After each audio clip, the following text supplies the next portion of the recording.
సుమన్ టీవీలో మీ personal and business promotions కోసం కింది నెంబర్కి కాంటాక్ట్ చేయండి. Welcome to Suman TV. July 18వ తేదీన తెలంగాణ ప్రభుత్వం 1,00,000 లోపు రుణాల్ని మాఫీ చేసింది. అయినప్పటికీ చాలామందికి రుణమాఫీ జరగలేదని అనేక సందేహాలతో ఉన్నారు. ఇంతకీ జూలై 18వ తేదీ లోపు 1,00,000 లోపు రుణాలు ఉన్నప్పటికీ, బ్యాంకులో అప్పు ఉన్నప్పటికీ వాళ్ళకి ఎందుకు రుణమాఫీ జరగలేదు? దీనిపైన రైతుల్లో ఉన్న ఆందోళనకు కొంత సమాధానాలు వెతికే ప్రయత్నం చేద్దాం. మనతో ఉన్నారు ప్రముఖ అనలిస్ట్ లక్ష్మణ్ గారు. నమస్కారం సార్. నమస్తే సార్, చాలా స్పష్టంగా ఇక్కడ ఏమీ లేదు. డైరెక్ట్ క్వశ్చన్ ఒకటే. గవర్నమెంట్ రుణమాఫీ చేస్తామని చెప్పింది. 2,00,000 లోపు రుణాల్ని ఆగస్టు 15 లోపు మాఫీ చేస్తామని చెప్పింది. దీన్ని విడతల వారీగా మార్చింది. 1,00,000 లోపు ఉన్న వాళ్ళకి మొదటగా రుణమాఫీ ప్రకటించింది. మొత్తానికి 11,50,000 మందికి తెలంగాణలో రుణమాఫీ జరిగినట్టుగా తెలుస్తోంది. కాకపోతే అనేక మందికి డౌట్స్ ఉన్నాయి సార్. మా లోను 1,00,000 లోపే ఉంది, కానీ మాకు రుణమాఫీ రాలేదు, బ్యాంక్కి వెళ్తే మా పేరు లేదని చెప్తున్నారు. ఏంది లొల్లి అనే ఒక కొంత కన్ఫ్యూజన్ ఉంది సార్. ఏమనుకోవచ్చు సార్, ఎందుకు ఇదంతా జరుగుతోంది? అంటే ప్రభుత్వము ఏదైనా ఒక స్కీము అమలు చేసేటప్పుడు తరోగా అంత రిపోర్ట్ తయారు చేసుకొని చేయాలి. ఇప్పుడు అధికారుల యొక్క నిర్లక్ష్యము బాగా కనిపిస్తుంది మనకు. అంటే ఇప్పుడు జిల్లాల నుంచి సరైన సమాచారం రాకపోవడము, ఓకే, అలాగే అవగాహన లేకపోవడం రైతులకు. ఓకే, ఈ కారణాలు ఏమైపోతాయి అంటే ఆందోళన చెందుతారు. ఇప్పుడు రైతు బ్యాంకులో అప్పు చేసి కట్టలేని పరిస్థితిలో ఉన్నాడు అంటే ఎంత దీనావస్థలో ఉన్నట్టు. తను అప్పు కడితే గాని మళ్ళీ తిరిగి అప్పు ఇవ్వదు బ్యాంకు. అతనికి తెలుసు ఆ విషయం, తిరిగి అప్పు ఇవ్వదని. మరి అప్పు ఎందుకు తీర్చుకోలేకపోయాడు అంటే అనేక కారణాలు. ఇప్పుడు వీటికంటే ముందు ప్రైవేట్ అప్పులు, ఓకే, రైతును వేధించేది బ్యాంకు అప్పు కంటే ప్రైవేటుగా తీసుకున్నటువంటి అప్పులు ఏవైతే ఉన్నాయో దాన్ని ముందు కట్టుకుంటూ ఉంటాడు, బ్యాంకు నిర్లక్ష్యం చేస్తాడు. ఓకే. ఈ పరిస్థితుల్లో ప్రభుత్వం కానీ అన్నది కొందరు బ్యాంక్ మేనేజర్లు చాలా స్పష్టంగా చెప్తున్నారు. మేము ఇవాళ కొంతమంది బ్యాంక్ మేనేజర్తో కూడా మాట్లాడాము. బ్యాంకులో ఉన్న అధికారులు చెప్తున్నారు, ఏదైతే ప్రభుత్వం చెప్పిన గడువు ఉందో ఆ గడువులో ఎలిజిబిలిటీ ఉన్న రుణాలన్నీ మాఫీ చేశాం. అందులో 1,00,000 లోపు రుణం ఉన్న వాళ్ళందరికీ మాఫీ చేశాం. మిగతా వాళ్ళు వాళ్ళ ఎలిజిబిలిటీని చెక్ చేసుకోవాల్సిన అవసరం ఉంది అంటున్నారు. ఇదంతా కొంత కన్ఫ్యూజన్ క్రియేట్ చేసి రైతుని తప్పుదోవ పట్టిస్తున్నట్టు అనిపించట్లేదా? కన్ఫ్యూజన్ గానే కన్ఫ్యూజ్ చేస్తున్నారు. ఇప్పుడు ఎవరు అర్హులు ఎవరు కాదు అన్నటువంటి ఆ విషయంలో ఏమి అధికారులు రిపోర్ట్స్ ఇస్తున్నారు? ఆ రైతుకు కారు, ఆ రైతుకు మోటార్ సైకిల్ ఉందా లేకపోతే ఏంటి, ఇవన్నీ కూడా పరిశీలనలోకి తీసుకొని ఇంతకుముందు రైతు బంధు ద్వారా పొందేటువంటి రైతులకు కూడా ఇప్పుడు ఈ యొక్క స్కీములో ఏం చేస్తున్నారంటే ఎలిజిబిలిటీ లేదు అని పంపిస్తున్నారు. అలా పంపడం వలన ఏమైంది, ఎవరో ఒకరో ఇద్దరో అలాంటి వారు ఉంటే ప్రాపర్ ఎంక్వైరీ చేయకుండా వీళ్ళు లిస్టు పంపిస్తే మరి ఇబ్బందులు పాలైనటువంటి రైతులు బ్యాంకులో కట్టలేని వాళ్ళ పరిస్థితి ఏంటి? ఈసారి మొదటి విడత 1,00,000 లోపు అన్నారు, రెండో విడత 1,50,000, మూడో విడత 2,00,000. ఆ చేసేదేదో ఒక్కసారిగా లిస్టు తీసుకొని ఒకేసారి అందరికి రిలీజ్ చేసి ఉంటే గనక ఈ కన్ఫ్యూజన్ ఉండేది కాదు. ఇప్పుడు ఏమైంది, బ్యాంకులో 1,00,000 నుంచి 1,10,000 రూపాయలు అయింది అనుకోండి వడ్డీతో సహా. ఇది 1,00,000 లిమిట్ ఉంది కాబట్టి అది యాక్సెప్ట్ చేయదు బ్యాంకు. అంటే వీళ్ళు పంపించేటప్పుడు ఈ సాఫ్ట్వేర్ లో ఫిక్స్ చేసి ఉంటారు బిఫోర్ 1,00,000 అని, బిలో 1,00,000 అని. అప్పుడు ఎట్లా ట్రాన్స్ఫర్ అవుతుంది? అమౌంట్ ట్రాన్స్ఫర్ కాదు కదా. 1,00,000 లోపే అయిపోతుంది. 1,00,000 ఒక్క రూపాయినా కాదు. రైతుకు ఎంత వడ్డీ పెరిగింది, ఎంత అక్యుములేట్ అయి ఉంది అని చెప్పి సమాచారం ఆయన దగ్గర ఉండదు. బ్యాంకు నుంచి మెసేజ్లు పోవు. ఈయన కూడా బ్యాంకు గోడు కదా, రైతు కూడా బ్యాంకు గోడు చూసుకోడు. రైతు బ్యాంకు గోడు, బ్యాంకు నుంచి మెసేజ్లు పోవు.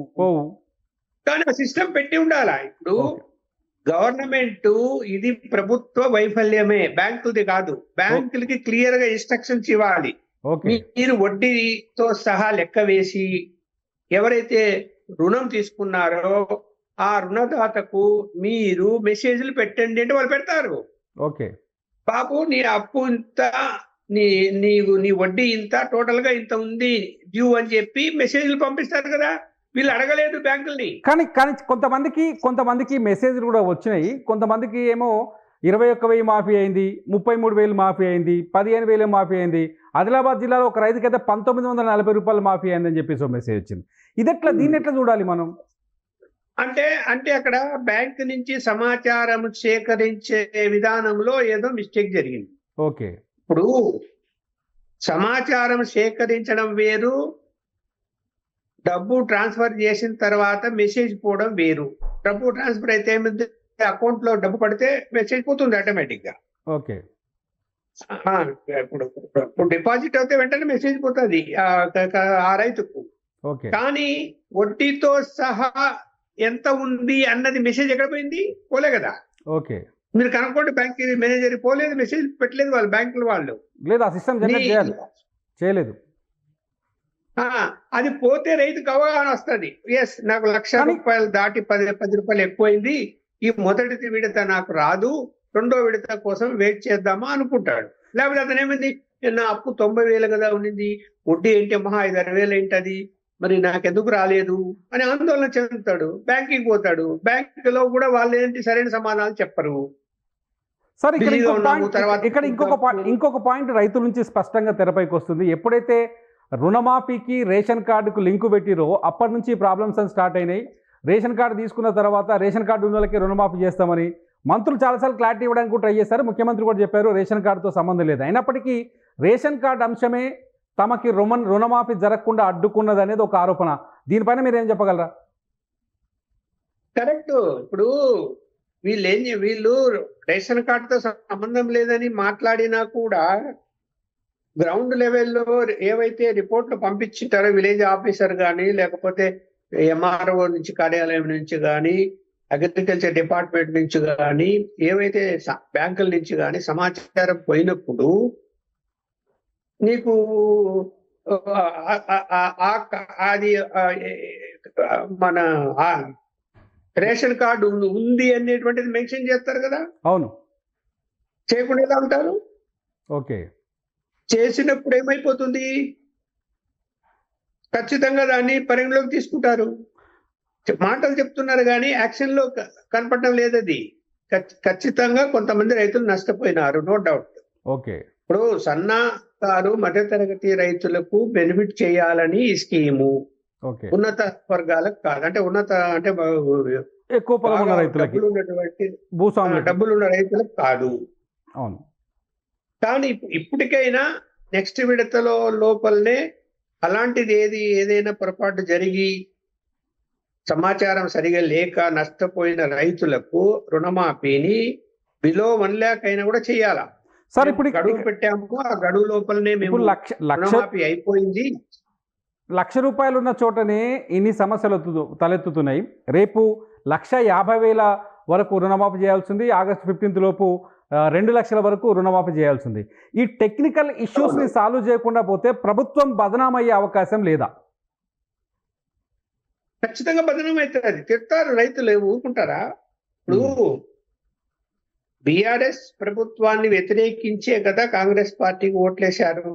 ఈ గవర్నమెంట్ రావాలని ఒక కసితో ఓట్లేస్తే వచ్చారు. ఓకే.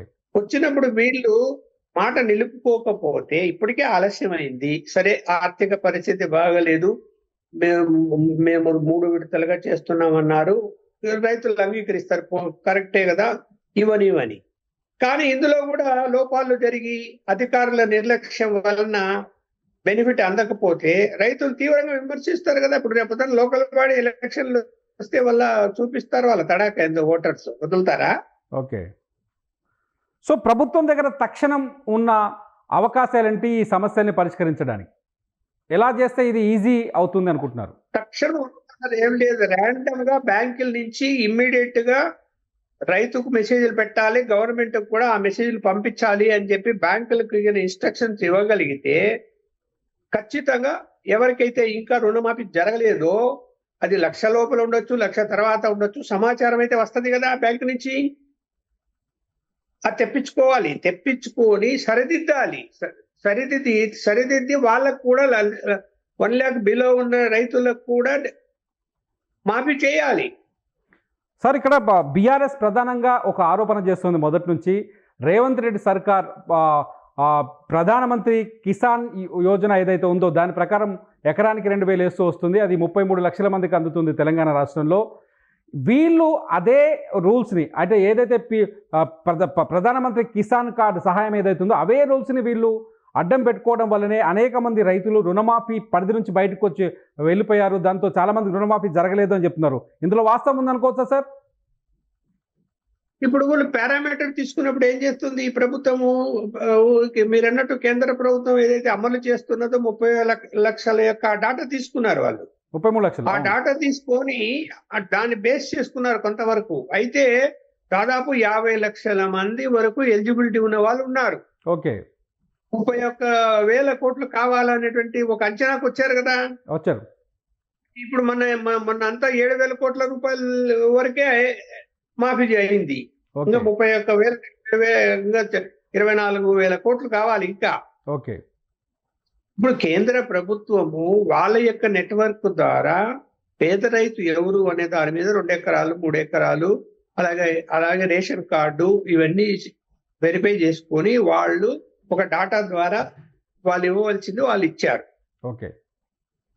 కానీ ఇక్కడ దానికే పరిమితం అయితే పరిమితం కాదు కదా. మీరు 2 లక్షల వరకు అన్నారు కదా. అన్నప్పుడు ఆ 2 లక్షల వరకు బ్యాంకులో రుణం కట్టని వాళ్ళు అందరూ కూడా ఎలిజిబులే కదా సార్. ఇక్కడ ఇప్పుడు రుణమాఫీని గుర్తు చేసుకుంటే ఒకసారి రేవంత్ రెడ్డి తీసుకున్న ఈ చర్యలను చూస్తూ ఉంటే, రేవంత్ రెడ్డి తీసుకున్న నిర్ణయాన్ని, గతంలో వైఎస్ రాజశేఖర రెడ్డి తొలిసారి తెలుగు రాష్ట్రాల్లో ఆంధ్రప్రదేశ్కి రుణమాఫీని తీసుకొచ్చారు. గతంలో ప్రతి పాస్బుక్కి, అంటే ఇక్కడ రేషన్ కార్డు చూడలేదు, రైతుని లెక్కలోకి తీసుకున్నారు. ఒక పాస్బుక్ ఉంటే ఆ పాస్బుక్ పైన ఎంత రుణం ఉంటే అంత రుణాన్ని రుణమాఫీకి కిందకి తీసుకొచ్చారు.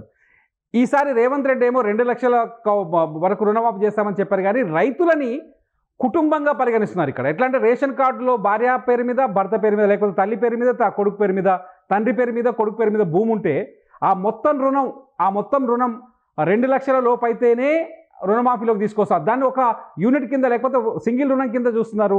ఇది ఎంతవరకు కరెక్ట్ అనుకుంటున్నారు? ఇప్పుడు కుటుంబంలో 3 ఉంటే 3 పేర్లతో భూమి ఉంటది. భూమి ఉన్నప్పుడు 3 పేర్లతో రుణాలు తీసుకొని ఉంటారు. ఇక్కడ ఇప్పుడు మీరు అన్నట్టు ఏం చేస్తున్నారంటే ఆ 3లో ఒకరిదే తీసుకుంటున్నారు. ఓకే. 3ది తీసుకోవటం లేదు. అవును, 3ది తీసుకోవాలి. ఎందుకు అంటే ఇప్పుడు కొడుకు ఉంటాడు, ఆయన సపరేట్ గా భూమి రాపించాడు, తండ్రి సపరేట్ గా సేద్యం చేసుకుంటూ ఉంటాడు. ఇది తండ్రికి అతనికి పెళ్లి అయి ఉంటుంది, ఇంకో కుటుంబం ఉంటుంది. ఏ విధంగా నువ్వు అతను డివైడ్ చేస్తావు? అంటే కూతురుకి ఇచ్చుంటాడు భరణంగా, కూతురు చేసుకుంటూ ఉంటుంది. అందువల్ల ఏంటంటే ఇది ఎన్ని చెప్పినా కూడా పేర్లు ఏవైనా కుటుంబం ఏవైనా రైతులు అనేవాళ్ళు బ్యాంకులో 2 లక్షల రుణాలు ఎవరెవరు ఉన్నారో డాటా తీసుకొని అందులో ఇంకా మళ్ళీ స్కూటనీలు వ్యవహారాలు చేయకుండా అందరికీ ఇచ్చింటే అయిపోయేది. ఓకే. మరి ఇప్పుడు 2 లక్షల వరకు రుణం కట్టలేకనే కదా బ్యాంకులో పేరుకుపోయింది వడ్డీతో సహా. అవును. కట్టే వాళ్ళైతే ఎందుకు, ఇప్పుడు కట్టే వాళ్ళైతే కడతారు, మళ్ళీ లోన్ తీసుకుంటారు. అవును. వాళ్ళు కట్టలేక తిరిగి లోను పొందలేక ప్రైవేట్ అప్పులకు పోయి సఫర్ అవుతున్నారు. చాలా మంది రైతులు ప్రైవేట్ అప్పులు కట్టలేక సూసైడ్ చేసుకున్నారు. ఓకే. ఆపాలి కదా. ప్రభుత్వ బాధ్యత రైతులు ఆత్మహత్యలు చేసుకోకుండా ఆపాల్సినటువంటి అవసరం ఉంది. అది బ్యాంకు రుణాలే కాదు, ప్రైవేట్ రుణాల మీద కూడా దృష్టి పెట్టాలి. ప్రధానంగా దాని మీద ఎక్కువ సఫర్ అవుతున్నారు వీళ్ళు. సార్, చూస్తున్నాం మనం మొదటి నుంచి గవర్నమెంట్ నుంచి వ్యవసాయ మంత్రి అప్పుడప్పుడు క్లారిటీ ఇస్తున్నారు. రేషన్ కార్డు ఇష్యూ వచ్చినప్పుడు ఆయన స్పష్టత ఇచ్చే ప్రయత్నం చేశారు. ఆ తర్వాత రుణమాఫీ సబ్జెక్టులో మళ్ళీ ఎవరు మాట్లాడిన పరిస్థితులు కనిపించట్లేదు. రైతుల్లో ఇన్ని కన్ఫ్యూజన్స్ ఉన్నప్పుడు ప్రభుత్వం నుంచి ఒక స్పష్టమైన ప్రకటన కానీ, లేకపోతే గైడ్లైన్స్ కానీ, లేకపోతే రిపీట్ చేయడం కానీ ఇట్లాంటి జరగకపోవడాన్ని ఎలా చూడొచ్చు? ప్రభుత్వం మళ్ళీ రైతులకు స్పష్టత ఇవ్వాల్సిన అవసరం ఉందా లేదంటారు? ఖచ్చితంగా స్పష్టత ఇవ్వాలి. ఇప్పటికైనా మించిపోయింది ఏమీ లేదు. అయ్యా, మేము 2 లక్షల రూపాయల రుణాలు ఎంతమంది రైతులు ఉన్నా కూడా బ్యాంకులలో బ్యాంకు నుంచి డాటా తీసుకొని మేము అందరి యొక్క రుణాలు మాఫీ చేస్తాము అని ప్రకటిస్తే ఈ గందరగోళమే ఉండదు. ఈయనకి ఎలిజిబిలిటీ ఉంది, ఆయనకి ఎలిజిబిలిటీ లేదు. అరే ఎలిజిబిలిటీ పక్కన పెట్టండి, అసలు ఎందుకు కట్టలేకపోయాడు? ఓకే. అది ఇప్పుడు రుణము తీసుకున్నాడు, కట్టలేదు అంటే అతని పరిస్థితి అధ్వానంగా ఉన్నట్టే కదా. ఆర్థికంగా బలోపేతంగా లేడు, అందువల్లే చెల్లించలేకపోయాడు. మరి అంతే కదా, లేకుంటే ఎందుకు కట్టారు? మళ్ళీ కడతారు, మళ్ళీ తీసుకుంటారు. ఓకే.